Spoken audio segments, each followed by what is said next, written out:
kinds, including a snowy. And she and my great horned.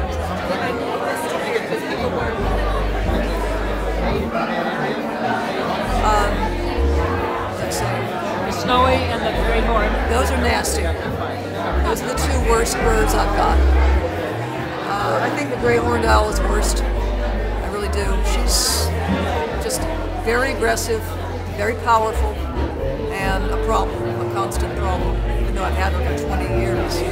You ever had a great gray? No, never have even handled one, because they just don't come down here that often. Someday I would like to have all 19 owl species, and of course that would include a great gray. But no, I know nothing about them, just what I've read, and I'd like to know more. But you know, underneath all those big feathers, they are small. 3 pounds. My great horn is 5. And they can't compete with great horned owls in terms of power. That would be a relief, I'd have to say. They live a lot further. Populations growing or shrinking? What's that? Are their populations growing? Shrinking. Big time, right? Big time.